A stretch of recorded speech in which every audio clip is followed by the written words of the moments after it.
Saya mengambil topik memimpin keluarga menuju surga.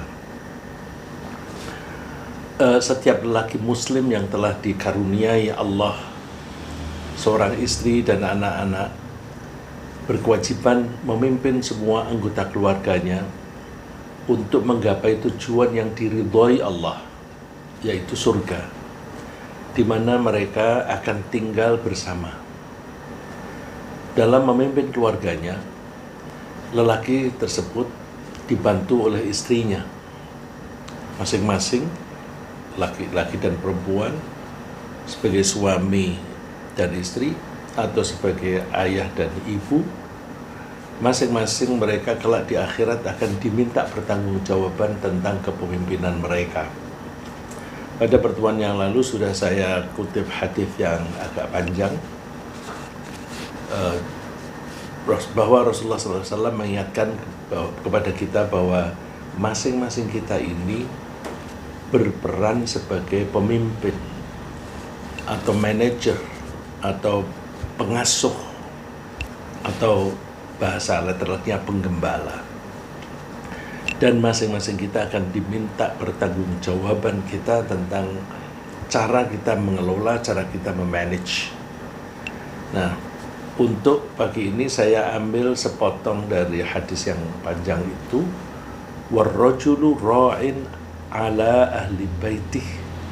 Seorang lelaki adalah pemimpin untuk keluarganya. Wa huwa mas'ulun an ra'iyatih, dan dia akan diminta pertanggungjawaban tentang kepemimpinannya di dalam keluarga itu. Bagaimana istrinya? Wal mar'atu ra'iyatun ala ahli baitiha wa waladih. Dan seorang ibu adalah pemimpin untuk keluarga suaminya dan juga anak-anaknya. Wa hiya mas'ulatun anhum, dan wanita ini yang berperan sebagai istri dan ibu nanti akan diminta pertanggungjawaban tentang bagaimana wanita ini mengelola dan memimpin keluarga suaminya. Dan untuk mendorong kita agar kita mau melakukan itu, Allah menawarkan insentif yang besar. Allah berjanji bahwa jika seseorang mau mendidik anak cucunya dalam keimanan, dididik dalam keimanan, ya, bukan dididik sebagai sarjana. Boleh sarjana, tetapi nomor satu iman. Jadi orang mendidik anak-anak supaya menjadi anak-anak yang beriman, yang sarjana. Orang-orang yang beriman, yang insinyur, dan seterusnya. Bukan dibalik, sarjana yang beriman atau presiden yang beriman, bukan. Tapi mendidik anak-anak supaya menjadi orang-orang yang beriman, yang menjadi presiden, yang menjadi menteri boleh. Tapi nomor satu adalah yang beriman. Nah, kalau seseorang berhasil mendidik anak-anak dan cucu-cucunya beriman, dia akan dikumpulkan dengan mereka di sini, anak cucu, di suatu tempat di surga pada level yang paling tinggi menurut capaian masing-masing anggota keluarganya. Yang paling tinggi ini maksudnya bahwa setiap orang yang berhak masuk surga itu levelnya di surga akan disesuaikan dengan tingkat amalnya. Makin banyak amalnya, makin ikhlas amalnya, maka makin tinggi posisinya. Kalau ada anak-anak dan cucu-cucu itu ada yang misalnya di level 1, level 2, dan ada yang di level 50, maka semuanya akan diangkat tinggal di level yang ke-50. Bukan di level yang paling bawah, level 1, dan bukan di level yang di tengah dengan subsidi silang. Tidak, tetapi semua akan terangkat ke level 50. Ini sesuai dengan firman Allah di surat At-Tur, walladzina amanu wattaba'athum dzurriyyatuhum biimanin alhaqna bihim dzurriyyatahum wama alatnahum min amalihim min syai'. Dan orang-orang yang beriman dan yang anak cucu mereka mengikuti mereka dalam keimanan, kami hubungkan, kami gabungkan, ya, sebenarnya lebih enak, kami gabungkan anak cucu mereka dengan mereka, dan kami tidak mengurangi sedikit pun dari pahala amal mereka. Jadi kalau itu tadi saya umpamakan anak cucu semuanya itu masuk surga, ada yang di level 1, level 5, level 50, maka di level yang paling tinggi, di level 50, supaya tidak ada seorang pun yang pahalanya dikurangi.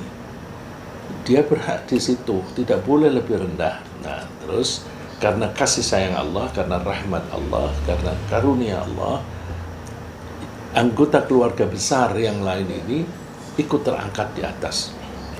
Dan Allah menyebutnya di sini bukan anggota keluarga kecil, tapi dzurriyah. Dzurriyah itu anak cucu. Dan Allah tidak menyebutkan anak cucu ini berapa level, tidak menyebutkan. Maka kalau kita mendidiknya makin serius, maka mudah-mudahan anak cucu atau cucu-cucu kita itu nanti sampai ke anak cucu yang ke-100 bisa saja.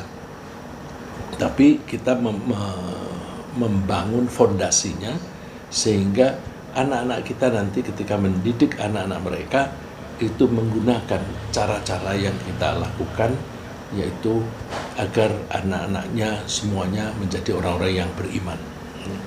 Nah, agar bisa mencapai target tinggal bersama di surga, maka pasangan bapak ibu harus memimpin anak cucu dengan cara mendidik yang baik, sehingga semua anggota keluarga beriman dan bertakwa. Dengan demikian mereka menjadi layak masuk surga semuanya. Inti dari kepemimpinan keluarga itu adalah yang pertama, membangun hubungan baik secara vertikal dengan Allah. Yang kedua, membangun hubungan baik secara horizontal dengan sesama manusia. Ini kesimpulan kita ambil dari dalil-dalil yang nanti kita sebutkan di bawah. Ya. Jadi secara garis besar yang biasanya dikenal oleh kita semuanya, kita menjaga hablum minallah wa hablum minan nas. Islam itu mesti menjaga hubungan baik dengan Allah secara horizontal dan menjaga hubungan baik dengan sesama manusia secara horizontal. Ya. Horizontalnya ini seluruh manusia. Nah, dalam hal ini lebih-lebih sesama manusia yang kerabatnya sendiri. Kita ambil yang contoh yang secara vertikal, hubungan baik dengan Allah. Bapak Ibu mendidik anak-anak sampai bisa diyakinkan bahwa mereka akan tetap mengabdi kepada Allah sampai kapanpun setelah mereka berdua meninggal dunia. Jadi kita sebagai suami istri, kita coba terapkan suatu cara, metode yang kita itu bisa meyakinkan, tentu meyakinkan ini di level kita manusia, usaha kita, yang insya Allah dengan pendidikan itu, setelah kita suami istri meninggal, anak-anak dan cucu-cucu kita itu akan tetap mengikuti jejak mereka dalam keimanan. Ini seperti yang dilakukan oleh Nabi Yakub. Ya. Kalau kita membaca di Al-Quran ada cerita, ada kisah tentang orang-orang terdahulu, baik itu Nabi maupun tidak, dan itu dicantumkan di dalam Al-Quran, berarti kita harus mengambilnya sebagai pelajaran untuk kita terapkan. Nah, jadi kita jangan hanya menganggap itu dongeng, tapi itu pelajaran. Nah, pelajaran kalau di dalam kehidupan sehari-hari ini seperti sukses story. cerita tentang keberhasilan orang-orang terdahulu, bagaimana sih mereka itu bisa berhasil mendidik anak cucunya bisa tetap beriman. Jadi kita ambil contoh Nabi Yakub. Nabi Yakub pesan kepada anak cucunya, Am kuntum syuhada'a idh hadara Yaqub al-maut idh qala li banih. Apakah kalian itu menyaksikan ketika Nabi Yakub itu menjelang kematian? Nah, istilahnya hadaral maut itu ketika kematian tiba, kematian datang pada saatnya, berarti menjelang kematian. Idh qala li banihi ma ta'buduna min ba'di. Nabi Yakub mengatakan kepada anak cucunya, anak cucu, karena ketika Nabi Yakub menjelang meninggal itu sudah banyak cucu-cucunya. Maka bani di sini bukan hanya anak tetapi juga cucu. Nabi Yakub mengatakan, "Ma ta'buduna min ba'di." Kalau aku sudah meninggal, siapa yang kalian sembah setelah aku tidak ada? Qalu na'budu ilahaka wa ilaha abaika Ibrahim wa Ismail wa Ishaqa ilaha wahida. Kami akan menyembah Tuhanmu dan Tuhan bapak-bapak kami, yaitu Ibrahim, Ismail, dan Ishak. Dia adalah Tuhan yang satu. Jadi ini mereka semua meyakinkan bahwa mereka akan berusaha menyembah hanya satu Tuhan saja, yaitu Allah. Bukan hanya itu, wa nahnu lahu muslimun, dan kami akan tunduk patuh kepada Tuhan yang satu itu. Nah, ini jadi setelah Nabi Yakub itu mendidik anak-anak dan cucu-cucunya dengan cara yang baik, lalu menjelang meninggal ingin meyakinkan bagaimana ini anak-anak akan terus melanjutkan keimanan enggak. Dan ternyata anak-anak semuanya secara aklamasi menyatakan demikian. Maka kita tiru bagaimana cara Nabi Yakub bisa mendidik anak-anak dan cucu-cucunya seperti itu. Padahal cobaan untuk Nabi Yakub itu besar sekali. Ya, antara lain cobaannya adalah hilangnya anak yang bernama Yusuf. Itu berpuluh-puluh tahun hilang.